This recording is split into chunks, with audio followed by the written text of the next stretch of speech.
Hi friends, welcome back to Chin's kitchen. ನಾನಿವತ್ತು ಬೆಂಡೆಕಾಯಿ ಪಲ್ಯ ಹೇಗೆ ಮಾಡೋದು ಅಂತ ತೋರಿಸ್ತೀನಿ, ಬನ್ನಿ. ಯಾರು ಇನ್ನೂ ನನ್ನ ಚಾನಲ್ನ ಸಬ್ಸ್ಕ್ರೈಬ್ ಮಾಡಿಲ್ಲ, ಸಬ್ಸ್ಕ್ರೈಬ್, ಶೇರ್, ಲೈಕ್, ಕಮೆಂಟ್ ಮಾಡಿ.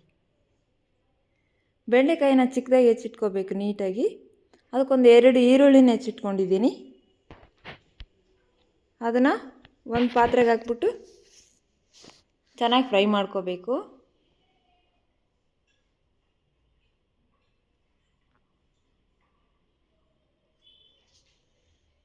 ಚೆನ್ನಾಗಿ ಫ್ರೈ ಮಾಡ್ಕೊಳ್ಳಿ ಬೆಂಡೆಕಾಯಿನ. ಇದಕ್ಕಿನ್ನ ಆಯಿಲ್ ಹಾಕಿಲ್ಲ ನಾನು, ಇನ್ನೊಂದು ಸ್ವಲ್ಪ ಹೊತ್ತು ಬಿಟ್ಟು ಹಾಕ್ತೀನಿ. ಒಂದು 5 ನಿಮಿಷನಾದರೂ ಚೆನ್ನಾಗಿ ಹುರ್ಕೊಳ್ಳಿ ಈ ಬೆಂಡೆಕಾಯಿನ.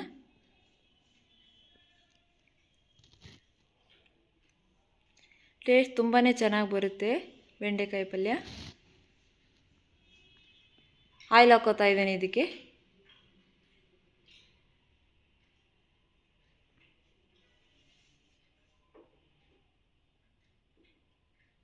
ಒಂದು 5 ನಿಮಿಷನಾದರೂ ಬೆಂಡೆಕಾಯಿನ ಫ್ರೈ ಮಾಡಬೇಕು ನೀವು.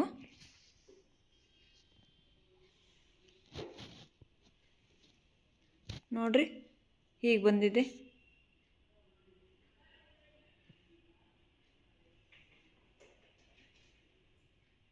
ಇದು ಲೋಳೆ ಎಲ್ಲ ಬಿಟ್ಕೋಬೇಕು.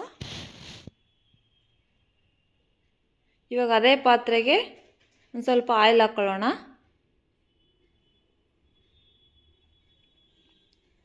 ಇದು ಬಿಸಿ ಆದಮೇಲೆ ಒಂದು ಸ್ವಲ್ಪ ಸಾಸಿವೆ,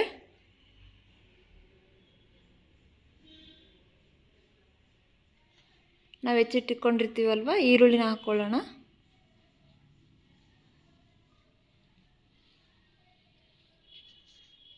ಮತ್ತು ಕರಿಬೇವು ಅದ್ರ ಜೊತೆಗೆ ಹಾಕೊಂಬಿಟ್ಟು ಚೆನ್ನಾಗಿ ಫ್ರೈ ಮಾಡೋಣ.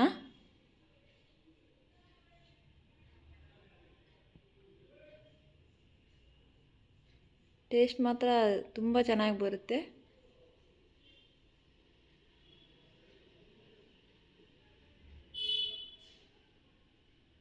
ಇದಕ್ಕೊಂದು ಸ್ಪೂನ್ ಶುಂಠಿ ಬೆಳ್ಳುಳ್ಳಿ ಪೇಸ್ಟ್ ಹಾಕೋತಾ ಇದ್ದೀನಿ. ಇದಕ್ಕೆ ನಾನು ಮೆಣಸಿನ್ಕಾಯಿನ ಮಿಕ್ಸಿಗೆ ಹಾಕ್ಕೊಂಡು ಇಟ್ಕೊಂಡಿದ್ದೆ. ಒಂದು 4 ಹಸಿಮೆಣ್ಸಿನ್ಕಾಯಿ, ಕರಿಬೇವು, ಕೊತ್ತಂಬರಿ, ಜೀರಿಗೆ, ಒಂದು ಸ್ವಲ್ಪ ಉಪ್ಪು ಹಾಕ್ಕೊಂಡು ಮೆಣಸಿನ್ಕಾಯಿನ ಮಿಕ್ಸಿ ಮಾಡಿ ಇಟ್ಕೊಂಡಿದ್ದೆ. ಹಸಿ ಖಾರ ಇದನ್ನಾದರೂ ಹಾಕ್ಕೋಬೋದು, ಇಲ್ಲ ನೀವು ಒಣ ಖಾರದ ಪೌಡ್ರ್ ಬೇಕಿದ್ದರೆ ಅದನ್ನಾದರೂ ಹಾಕ್ಕೋಬೋದು. ಇದು ಟೇಸ್ಟ್ ಚೆನ್ನಾಗಿ ಬರುತ್ತೆ.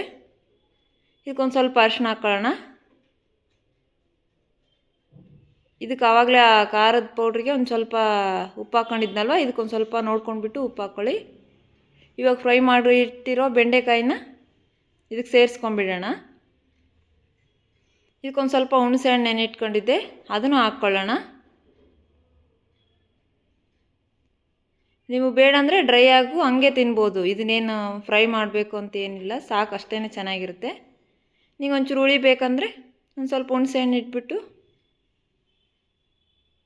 ಅದರ ರಸನ ಹಾಕ್ಕೊಳ್ಳಿ. ಅದಕ್ಕೊಂದು ಸ್ವಲ್ಪ ಸಕ್ಕರೆ ಹಾಕ್ಕೊಳ್ಳಿ. ಇದಕ್ಕೊಂದು ಸ್ವಲ್ಪ ಹುಚ್ಚೆಳ್ಳು ಪೌಡ್ರ್ ಹಾಕ್ಕೊಂಬಿಡೋಣ. ಟೇಸ್ಟ್ ಮಾತ್ರ ಸೂಪರಾಗಿ ಬರುತ್ತೆ. ಒಂದು 2 ನಿಮಿಷ ಆಲ್ರೆಡಿ ಫ್ರೈ ಆಗಿದೆ ಬೆಂಡೆಕಾಯಿ, ಏನು ಕುದಿಸೋದೇನು ಬೇಡ. ಚೆನ್ನಾಗಿ ಫ್ರೈ ಮಾಡಿರ್ತೀವಲ್ವ, ನೋಡಿರಿ ಯಾವ ಥರ ಬಂದಿದೆ ಅಂತ. ಸೂಪರಾಗಿ ಬಂದಿದೆ. ನೀವು ಮಾಡ್ಕೊಂಡು ತಿಂದ್ಬಿಟ್ಟು ಹೇಗೆ ಬಂದಿತ್ತು ಅಂತ ಹೇಳಿ ನನಗೆ. Thank you.